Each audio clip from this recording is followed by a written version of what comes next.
Well, hello, everybody, and welcome to the Curious Realms coverage of the International Remote Viewing Association Conference 2025 here in Cloudcroft, New Mexico. We have the great pleasure of being joined by Joe Franks. Welcome to the show for the first time. Thanks for the invite. Absolutely, man. We have been friends on social media since the Irva cruise last year. I was fascinated by what you and your wife Tammy do with Diogenes Polygraph Services. I've always been fascinated by polygraph and the idea of the way our body gives us away. I studied quite a bit of body language, Kinesics, things like that in abnormal psychology in college. But how did you first get involved with polygraph services and with polygraph to begin with, Joel? I was a state trooper. I had for 29 years. The last 10 years was out of investigations. In 2006, I requested that they send me to polygraph school down in Austin, Texas, which was Texas DPS, a premier school run by Mike Gogler. And they were nice enough to allow me to go, and that kind of started my polygraph career. Now, in polygraph school, you touch on other bases other than polygraph for any deception or any truth. Interview, interrogation. We're trained in polygraph school for that. Of course, the school, before you get there, you either have to have a bachelor's degree or you have to have 5 years of investigative service. I had both at the time. Okay. Wow. And how long did you spend as a trooper, and how long did you do polygraph while you were a trooper? Yes, that was the primary, my primary, I guess you'd call it MOS in military terms. Okay. But I was, the Highway Patrol had an investigative division, and let me tell you, I've been retired for quite some time. I earned this shirt, is why I'm wearing it, but I don't represent the Highway Patrol now. Yes. Let's make that very clear before we continue our conversation into more divergent topics that converge with this. I'm still commissioned under Leoso, and I can still carry a gun and make arrests, but and it's a good department. I would never say anything bad. They were really good to me. But it was a pretty eclectic group of investigators, and there weren't a lot of us, under 10. Even our supervisors had caseloads they had to take. But as you get older in police work, of course, the knuckle dragging days are over. It's time to ride a desk sometimes. So it was time for me. It's either that or to train others. I did that too. Yes, I did that too. Yeah, you're right. Now, during your time performing polygraph, what kind of things have you noticed? Let's kind of start veering this toward the world of remote viewing and how the two are somewhat parallel, because you do have to know how to read a suspect even without a polygraph. Yes. Good officers have an intuitive nature to them. As young officers coming on are in shape, they can fight their way out of a lot of situations. As you get older, those skills deteriorate simply because of age itself. So your experience, we call it experience, but a lot of it's intuition, will eventually cross that as your physical ability deteriorates. Your intuitive nature, your wisdom, that makes you a 20-year-old veteran will increase. And you rely on that more and more. So we reach to the intuitive nature of in those experienced officers, and that's what keeps them on the street, is that intuition. Just how do I avoid situations? Yeah. How do I get the upper hand on situations? Well, and that's hugely intuitive, absolutely, because when you're approaching a vehicle, even whenever I taught junior high and high school, the lesson that I taught my students was feel for the kite string. You will feel a kite string pull at the back of your belly button. Yeah. Good or bad, whatever that is, you need to perk up and pay attention at that point. When you learn to recognize whatever that, it may be your pinky toe that tingles. Yeah. Whatever that sensation is, go with it and follow it. Agreed. So as an officer, like you said, a lot of those things just come with experience. But during your time as an officer and on the street, did you see anybody that just had that natural aptitude, even as a rookie coming in? Yes, I saw several officers that I thought, he's got it. He's going to be here a while. And of course, I trained officers too. Sure. We have the field training officer program, and in the troopers, I was Oklahoma City officer prior to that, and I trained their officers too. But before I became a trooper, as a trooper, we have an FTT program, which is field training trooper, where the neophytes, the new guys, the rookies, they ride with the old timers. And rotate through until they feel comfortable, or until the department, we can document that they can do the job. Yeah. And there's always those that have a little bit more intuition. Now, I believe that there are skills to that each person has a separate skill. I'm sorry, that we share skills, but that each one has a skill that we can capitalize on. Yeah. So if we have an officer that may be lacking in one area, then we might be able to direct him over into another and say, look, this is going to be your niche. You're really good at working with canine officers, canine dogs, or drugs. Some people have this, I never did, but some people have this natural ability to look at a car and say, that's a load of dope. You know, that's this. I haven't had that, but I can intuit other things about danger and stuff. It's pretty common, yes, to answer your question. Yeah, and with that in mind, were there any classes in the academy or even offered after that helped sharpen those skills, helped sharpen that? I guess that true street smarts, the intuition. That's a good term, is street smarts, because the ability to read people, that's who we A, protect, and B, protect people from, is other people. Yeah. The ability to read people is such a huge advantage, particularly in interview and interrogation. Absolutely. Then that goes a long way. But there are those that are more desk-oriented. Now with technology, I saw officers raise in rank because of their technical ability. They can do all kinds of things I can't do. Yeah. One of my son-in-law, who's got my old badge number, he was working out of traffic homicide now, and he uses the drones thing. We used to use a ruler and a pencil. Yeah. He has a drone now that will map the entire crime scene. Yeah, I was going to say my dream was I was the guy that just wanted to wire people up. Yeah. Let me wire up the snitch. Wire it up. That's it.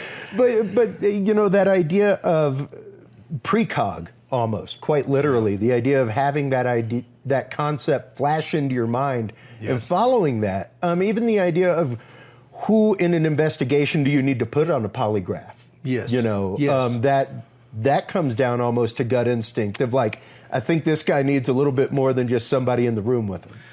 Yes, and let me add to that. The precog is the hair standing up on your back of your neck. Yeah. The intuition part is to give yourself an out. How can I, now that I feel this dangerous feeling, now that I feel this other ability, how can I get around it? What's going to save my life and others around me? Well, so you have to play that out, each of those in your mind so many times, and that's how many options you have. I mean, it's just anywhere you want to go. Absolutely, and especially that idea of backwalking this. It's even just as a technician walking into rooms, walking into hotels all the time. It's one of those like, where are my exits? Like immediately, as soon as I walk into a hotel, it's like, put me near a stairwell. Where's my exits? Can I see my car? Yeah. Things like that. Just that general presence of mind. Like one of the things I bring up to people all the time, traveling the country as an AV tech, is, hey, make sure to remove that name badge as you leave the convention center. Most people don't think about it. You're walking around in like a pretty expensive suit with a backpack and probably a corporate credit card and a wad of cash and a bag of swag and like you're a moving target. You can feel the eyes upon you. You made yourself a moving target. So that idea of self-awareness to begin with and recognizing when something might happen that, hey, I've had this feeling before, but also how you backwalk that situation. Like you said, the idea of, so we've hit this point now. What are my 3 options to backwalk this? What are my 3 options to de-escalate this situation if it moves to the next level? What about the environment that I can use to my advantage? Sure. Do I need to turn a table over? Do I need to pick up a beer bottle or whatever I can do to get through? Yes, you're exactly right. There's more than the remote viewing, the intuitive part. It is then and now how do I get out of it? Yeah. So Now, what were some of, I guess, just during a general interrogation like this, if I was a suspect and you were asking me about things, or questioning me, not asking me, if you were interrogating me in the room, what would be the tells for you that you would need to take this to the next level to polygraph? I come into with a blank slate, and of course I worked homicides, and I worked shootings, I worked molestations, I worked sexual assaults, and I was able to refine the difference between an interview and an interrogation is simply that an interrogation is pulling information that the suspect is not willing to give to you. An interview, you don't really suspect hostility. Yeah. But sometimes an interview can turn into interrogation like that, and then you realize, like, I got my guy. What I do and what Tammy does and what the rest of the family does, we're all polygraph examiners. Wow. Including my brother and my son. And wow. We use kind of the same process, but we each have a different, I guess you would say, ethos about us. Okay. I'm a warrior.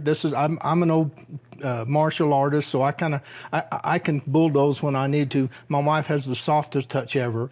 My brother's bilingual. He can switch languages if need be. And then my son, he's very military oriented, so we usually give him the military guys that we need to run. All right. But what we do is we get baselines. Okay. So when we come into when an investigator brings me a suspect and says, Joe, I suspect this guy of burglarizing a house. And I'll say, okay. Well, the investigators, the new ones particularly, they get a little frustrated because I don't talk about burglarizing the house at all. I talk about the guy. I ask him, I'll say, introduce myself, and I'll say, where do you see yourself in 10 years? And they always look. And there's a baseline for everybody, both with kinesics and in body, not just body language, but with their statements themselves. Sure. Kinesics, real quick, for the audience. Oh, I'm sorry. Body language. Okay. Body language. Yeah. That's how they move their hands. Yeah. That's how they look. That's what twitches they have. That's in normal conversation.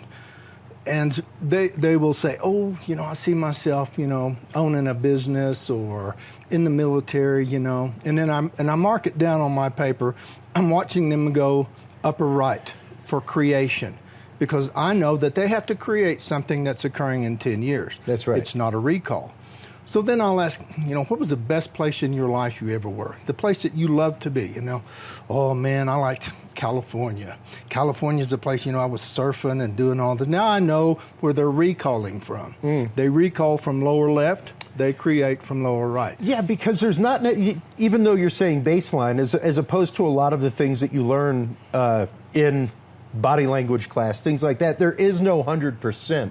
As far as, like, if somebody looks up to the left, they're making it up. Everybody's different. Exactly. Now, that doesn't mean that they can't attempt to deceive me during the interview. Sure. But I watch for those two. Those are generally, they're inconsistent. And they have to be thought through. The information they give me is latent, slow to respond. We have to make up lies. That's right. So it's slow for us to respond. The truth is easy. You just recall and tell you what it is. So we look for spaces and gaps in that too. Once I get a baseline, or what I call a homeostasis, during the interview, and I am liable to talk about, and sometimes I'll tell them where you at now in your life. So I have kind of a 3-level baseline on kinesics. Sure. And during this time, I watch their hands, I watch their eyes. A lot of times, it's hard to split your attention. But it's a lot more difficult for them to split their attention into lies. Am I moving the right way? Am I blinking when I'm supposed to? Am I supposed to look in his eyes? Is he buying this? Yes. Is he buying my line of crap? Yeah, you're exactly right. So, and then I get into a general talk, and then I ask them, what put you in that chair today? Why are you talking to me here today? And then that's when we start. Sometimes they'll say, I don't know why I'm here. And I'll say, okay. So if I told you, if during this burglary that some item was taken and you would not know what it was. And they'll say, no, I don't know. So you don't know if somebody took a toolbox? No, I have no idea. Well, okay, do you know where the house was broken into, if it was a back window, or was it a cellar job, or even a roof job? No, I have no idea. Then it's easy to manufacture questions that target that peak of tension when the suspect, and if I run a test, did the entry to the burglary occur in the backyard, in the front yard? Yeah.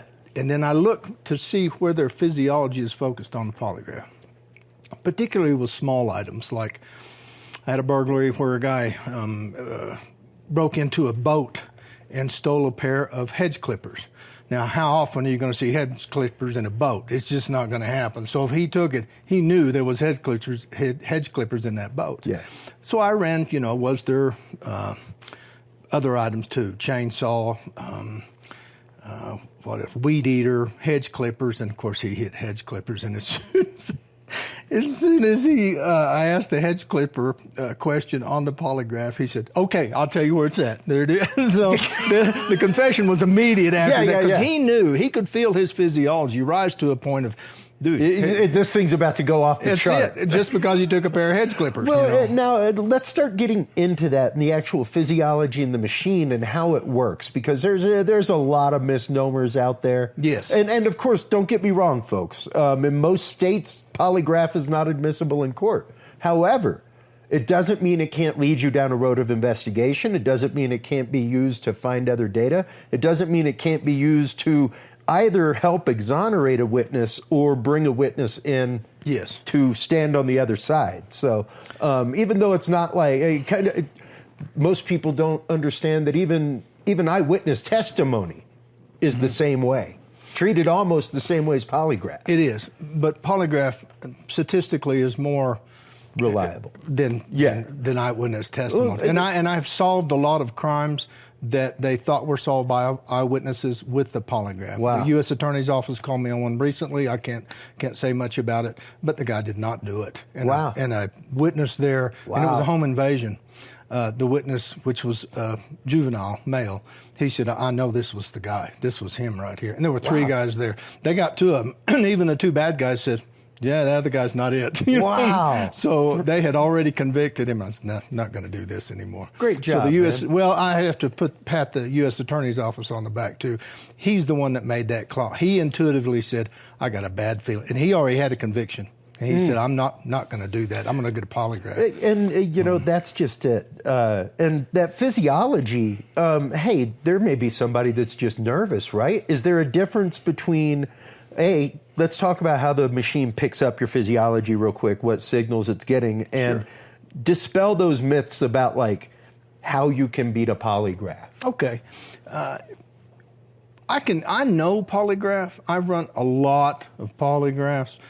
I can't beat a polygraph. I can jack with one, but you can tell I'm jacking with it. So if my wife were to put me on a polygraph, please don't do that. But if she were to put me on a polygraph, then I could mess it up. I could mess her physiology up, and she would immediately say, "You're messing the physiology up." Yeah. Why? Why are you jacking with my test? Yeah, that's just it. Like the old myth of, like, put a tack in your shoe, put a rock in your shoe and step on it. Like, that's going to show. Yes. It's going to show. So what things, physiological things does the polygraph pick up while it's reading a person? The introduction to the polygraph for every examinee that we have starts pretty much the same. We explain to them that the polygraph works on their autonomic nervous system. That part of your body that you don't think about when you go to sleep, that dilates your eyes, temperature control, nutrient distribution. It works on that part that you don't concentrate on. When you lie, there's a cognitive dissonance, a clash of ideas in your head. Those little bells, buttons, and whistles that go off when that happens, I can measure, I can quantify those as to their salience or importance to the person sitting with the instrument attached. When we present our stimuli, did you do this or did you do that, then I can look across the board and I can see those peak of tension areas. And I'll give you a quick example and please try this with me. I usually have them write a number down. We do what's called a blind acquaintance test. I don't know what number they're writing down. And it's a simple lie to the number. Sure. But I also have them do this prior to it. I'll say, try doing this. Say, yes. Try it. Yeah. Yes. It's hard to do. It takes a second to think about. That second is all I need. That's it. That second is the latent response between a lie and the truth. And we can't control it. It's autonomic. So when that happens, my instrument goes boom, and I can see that tension release onto the instrument because they know that they've lied about it. And it could be a simple lie, but we still seem to get it. So wow. Did that explain your question? Yeah. Okay. Yeah, absolutely. Because it's one of those, once again, we don't have a lot of control. And that's something that I talk about on the show all the time, and even on shows that I guest on, is that we go through most of our day, even though we're awake, we are in a state of rote hypnosis. Our body is breathing for, by the time you've learned to walk, yes. You no longer have to think, let me go to the fridge for a bottle of water. You just you think, I'm thirsty, and you get up and you walk. That's the if you're driving down the road, down the same route to work every day, you're likely in a state of rote hypnosis. Yes. Which is why frequently you'll be like, oh, dang, I'm already at my exit. You know, things like that. Like we don't think about breathing. We don't think about being upright. We don't think about having our eyes open. Those are all things that our body just automatically does for us to keep us moving so that we can react to the world around us. Yes. Even the fact of our dreams comes into, like, you're processing what your brain was not able to process because it was just going through the day. That's my understanding. You know, so the idea, have you ever, this is a wild question, and maybe we should do this if you haven't. Have you ever hooked up somebody in either a regression session or in a dream state to a polygraph? I've done it in a meditation state with family members. Okay. I've got a sister that meditates regularly, and my wife and I were curious. Where is her physiology going during this meditation? Absolutely.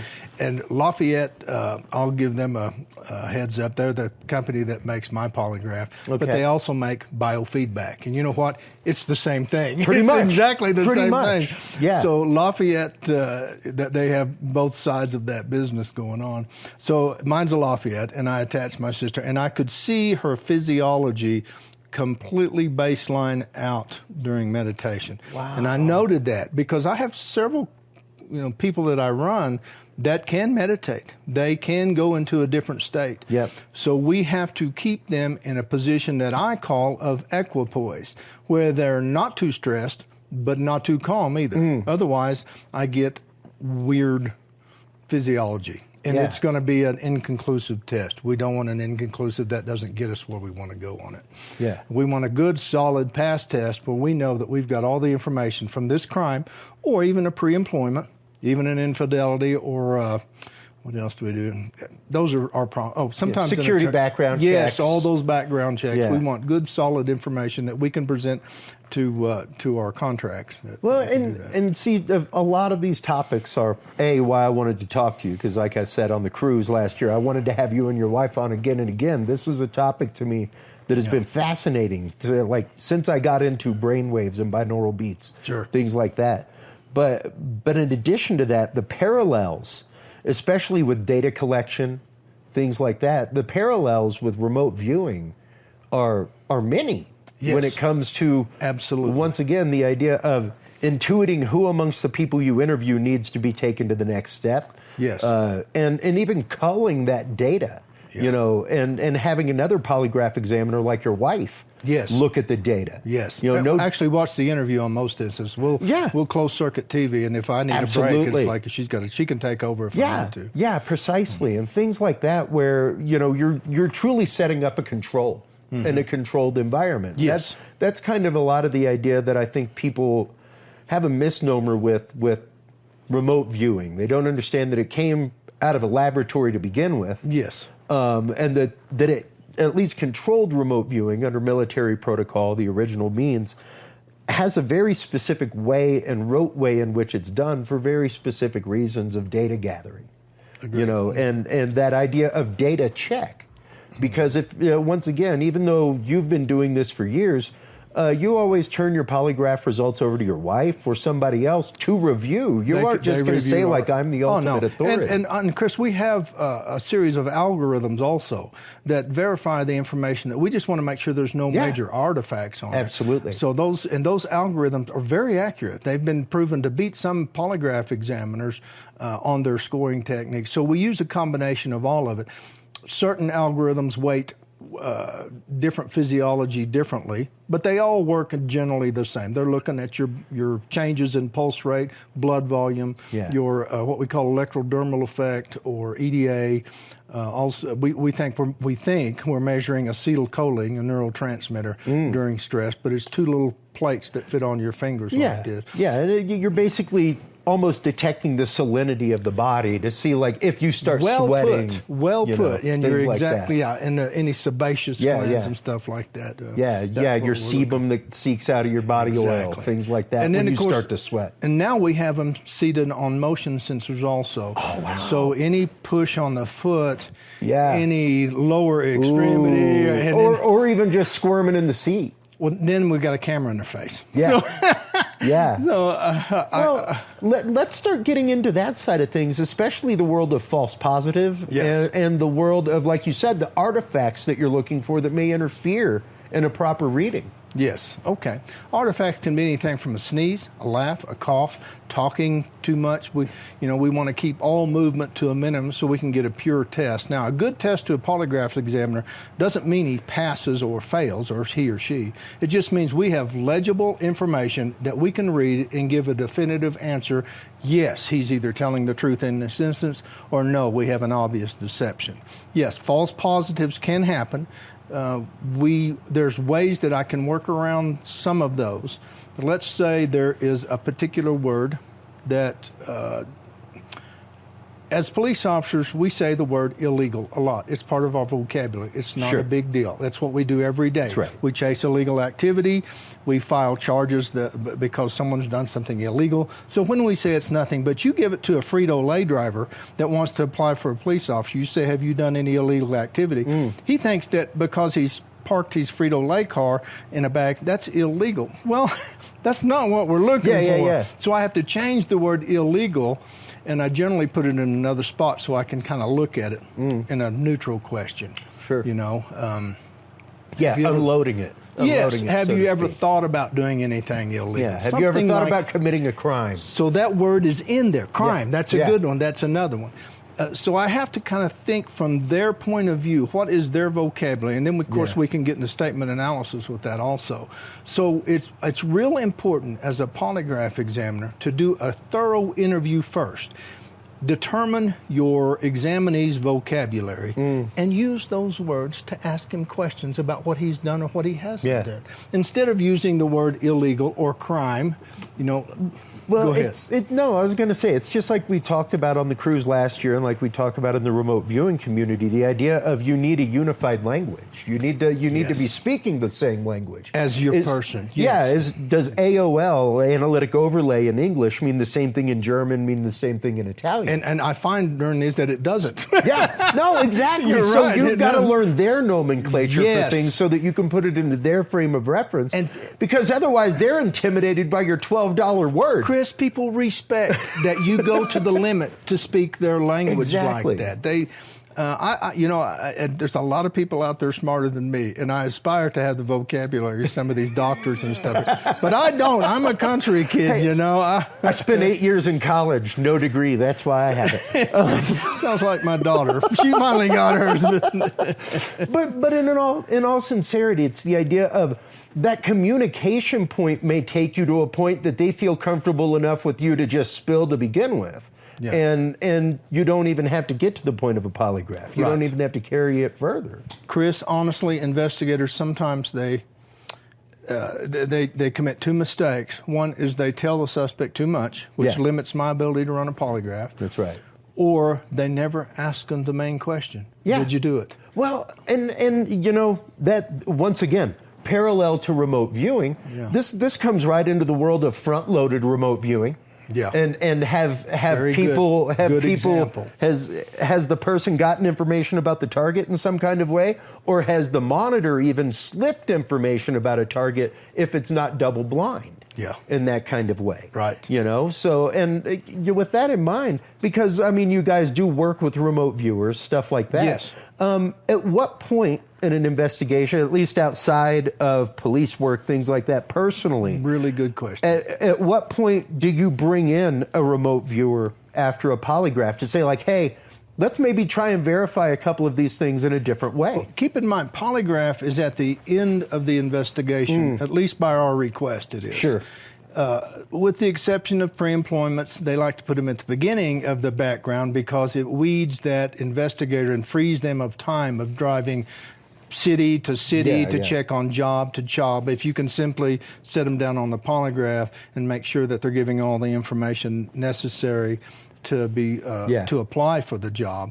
So we have seen police departments reverse the order of their polygraph. The only reason they were doing polygraph toward the last is because there's not very many polygraph examiners, and his time is very valuable. Yeah. So now with we're getting more of that, and the investigator's time is worth more than contracting out to a good polygraph examiner that has done several before. So, but in an investigation, I always told the investigators that I worked with and for and were on my team that don't call me unless you need me.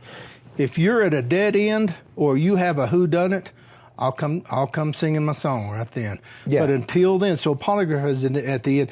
And Chris, that's all we had at the end for many years. Until now, we've got remote viewing. Yeah. We've got one other step that we can use in conjunction with the investigation that we can empirically say, yeah, how did you know that was on the crime scene? Yeah. That nobody knows that, but the bad guy, the victim, and one investigator. Well, and especially, we're mutual friends with Michelle Freed. Sure. Carl, you've taken their class from Vantage Point Remote Viewing, and one of the things that they get into especially is that medical, the examination of the body, things like that. So, yeah, if you have a victim that's been hurt or even a perpetrator that you're looking into that maybe has a limp or something like that, those are all things that can be quantified by a remote viewer in a blind study. Or give them a compass. Because sometimes you're blind at the end of the investigation. You're at a dead end. You got a cold case. You got nothing. And honestly, Chris, we talked about how witnesses can be very poor, reliable data. Yeah. Sometimes not only does your suspect lie to you, but the victim lies also. Absolutely. They don't want you to know what happened to them. Yeah. And I respect that, and we have to respect that too. Yeah. So with remote viewing and some intuition, it puts you in directions. It gives you a compass that you didn't have otherwise. It gives you one more tool, and we're always looking for new tools. Exactly. It's one of those, it really gives you another place to, take the data that you've gathered for possible confirmation from somebody like a Pam Coronado or something like that, and really be able to bring more data in that can be used in other ways. Sure. And with that intuition, with that remote viewing, we found several suspects that committed crimes. I say we, Michelle, Carl, all the really smart people ones that you bring the cases to. Yes, bring the cases to. You can find where your suspect in this case, that's a cold case, homicide or whatever, is either dead or has gone to prison, and it's we've accomplished our goal of making sure the public is safe, which is primary. Public safety is number one. We do not want any more victims out there if we can help it. Now, we've also got we haven't touched on the statement analysis yet. It's really interesting. Let's get into that real quick, because that's one of those, once again, the idea of this is all supporting data that goes toward solving a case. So go ahead. Statement analysis, they introduced it to me in polygraph school back in 2006. And it was a quick, hey, this is kind of a tool that we're practicing. We're not sure much about it. And I got hooked immediately when the chief of Red Rock, Texas, gave us a quick, and so I started doing some background on it, and I discovered a man called Avion Safir, who came out of Israel. His original language is Hebrew, and he taught the class. So we went to two of his classes. I say we, my wife, myself, and my son. And then we studied under Robert Schaefer out of Colorado Springs, and then we developed our own course for the Highway Patrol that we call the Highway Patrol Statement Analysis course, which we can give a good introduction in a couple of days. The skill takes a while to set, but what we're doing is exactly what you and I were talking about earlier. We listen to someone's vocabulary or allow them to write it down. Yeah. I like that better because you have all kinds of time to sit and analyze it. Yeah, and then let them go. Let them go. It. Yeah. Honestly, on a crime scene, my expertise was in interview and interrogation. I had a really good partner that could write a search warrant in his sleep, and I loved him to death. But I used to tell him, I won't say his name, but he'll know what I'm talking about. I'll say, you cannot get a confession at a Tourette's conference. There's no way you yeah, and he would laugh because he was such a good guy. But if I needed anything technical, he could make it happen. So we were good together as partners. But on crime scenes, I could interview 4 people by the time he could interview 1. Now, his interview was perfect, as in technical. It's on paper. I got the who, what, when. I didn't care about that. I gave mine sheets of paper. Write it down, write it down, write it down. And if it wasn't what I wanted, write it again, write it again, write it again. And I could analyze each of those because of statement analysis, which we're looking for drop pronouns, we're looking for missing time, we're looking for, we call it time keys, changes in vocabulary, which indicate a change in reality. If I call my wife Tammy, that generally means she knows I'm going to talk about business. If I say honey, she knows it's related to us as a relationship. If I say Mimi, she knows I'm going to talk about the grandkids. Yeah, exactly. And so that vocabulary, even though it's the same person, the way we use it within the context of our observation is what brings it out. It's massively that's different. When we get in their head. Well, exactly. And that, once again, that idea of wind them up and let them go. You know, give them a piece of paper and let them write. Away. And walk away and let them do your work for you. And and once again, if you're like, hey, you know, I think there may be a couple gaps here. Would you mind writing it down again? That's where you can start to get into the consistency of the story. That's where you can start getting into, once again, did they change pronouns? Yes. Did they include pronouns? Did they drop pronouns? Well, and specifically things like, are they calling them a familiar pronoun? Yes, that's true. You know, like friend, this lady, or she. It indicates distance. Now it indicates closeness. Exactly. So those kind of things make a massive difference in the way that somebody perceives a situation and what their involvement in the situation is. Even the idea of, I walked by and I saw it laying there on the ground, or when I walked by, it was there. I saw it laying on the ground is something very specific. That means, like, you didn't just casually pass by. Yes. It means maybe it wasn't laying on the ground, and perhaps, like, you're saying that because you put it on the ground. Exactly. I can't tell you how many times I've heard a suspect say, and the gun went off. Yeah. Like it was magic. It's no different than every ER nurse that hears 1,000,000 to 1 shot. I don't know how that got there. 1,000,000 to 1 shot. I don't know how that got there. Eventually, like, hey, just keep the story, my friend. We have an emergency procedure to take care of here. But it's true. It's one of those, like, when you start seeing those things with regularity, when you're examining people's work, when you're examining the work that they've done for you as far as statement, it really does bring a lot of the subconscious to surface in that kind of way. And as I'm talking to you, you can't control all the variables involved that indicate deception. Yeah. And we as social creatures have learned to read a lot of that. That's why, the Thinking Fast, Thinking Slow book and all those, we have learned to read that socially. Some of us are better than others. Some of us make a living out of it. Some people are utterly mute to the bell being rung when it comes to a social cue. Unfortunately, they become a lot of prey when that happens. Yeah. You have to watch that because we're here to protect those that can't protect themselves. With that in mind, what about the true sociopath, man? What about the guy that just can just lie off the top of his head? Good. And like it is in his soul that is what happened. I can say we don't see many of those, thank God. Because they are very good at mimicking other people's actions. And I'm not a sociologist or psychologist. Or sociopath. Exactly. But I've never. Don't they all start with socio? It does seem like that, doesn't it? But I have seen several in polygraph and suspects over the years, and they're very good at what they do. Yeah. I know when I get them because on initial contact and interview, they're pretty stoic. It's pretty much looking you, and you can tell that there's not a lot of soul behind those eyes. But they can lie really well. Most of the time, they just leave things out, which is people's way of lying by omission. But when I get them on the polygraph, and I've never seen one be able to pass a polygraph. Really? Yes. Interesting. That's when the Rosemary's Baby comes out in it. That's when when you get them, they can't stand that. They can't stand it that they can't beat the polygraph. And their head turns around at 360 degrees, when and the ego fight is on right that's there. When the ego pops out. And all the polygraph examiners I've talked to say the same thing. It's like, man, I believed him. Then I ran a polygraph, and his look is like, oh, you're a sociopath. I know. I've seen you before. Yeah. It's like, there you are. That's interesting. Yeah. That's really, because once again, one of the many misnomers about polygraph is like, oh, if you're a sociopath, you can get past it all day long. If you're just a really good liar, if you're a professional poker player, you're used to bluffing everybody. But it doesn't mean you still don't have a tell. That's it. And their tell is real simple. They're good at lying. They could care less. They lie to everybody.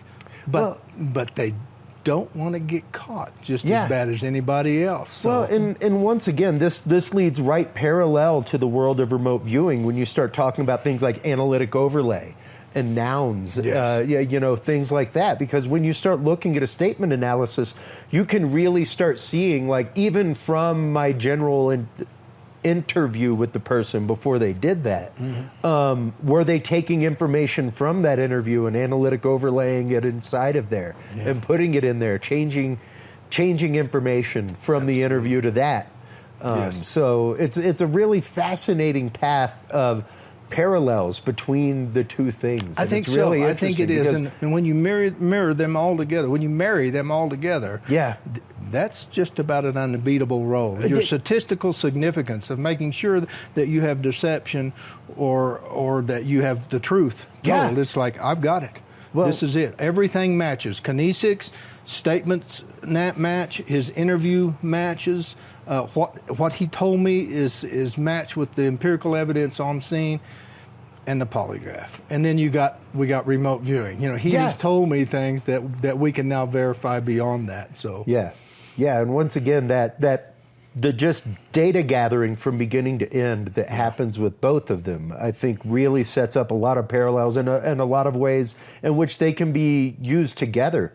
In the same, even using polygraph. Have you hooked people up to polygraph during a remote viewing session? I haven't, but that's an idea. We will do that. Because I've got brainwave monitors and stuff. So let's get together and make. Be cool. I was going to say we can make some stuff happen, because that to me is fascinating, and the idea that we can even use that technology to dig deeper into this field of remote viewing and stuff like that. So. I want to thank you for the time today. It's been a great conference the last couple of days. I've been looking forward for the last year. I know. We've pinged back and forth about when we can make things happen. We're big Austin fans, and I'm so sorry glad we that you didn't could get be down here there today. Thank you very That's much. all right. Let everybody know real quick before we head off to commercial break where they can go to find out more about Diogenes Polygraph Services, if they need polygraph services for either their business, if they're an investigator that might need something, if they're a private investigator, anything like that. Yeah, okay. We work out of Oklahoma. We're licensed out of Oklahoma. Texas is now not a licensing state, so we could go down there if our contract indicated so. Okay. And just give us a call. We're on the web somewhere, I know.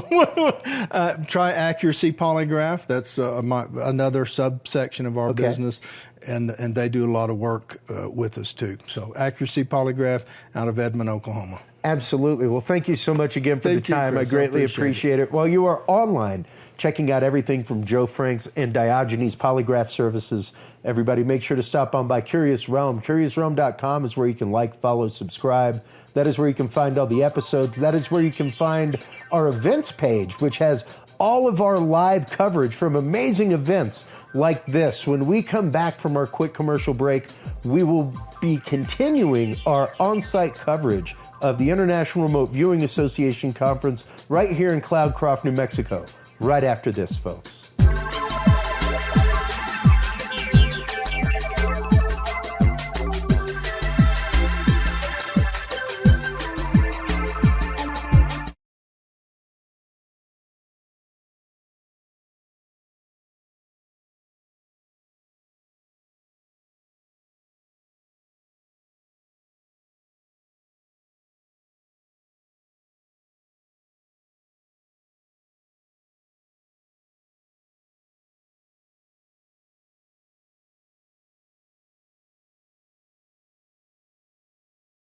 UFO UAP activity.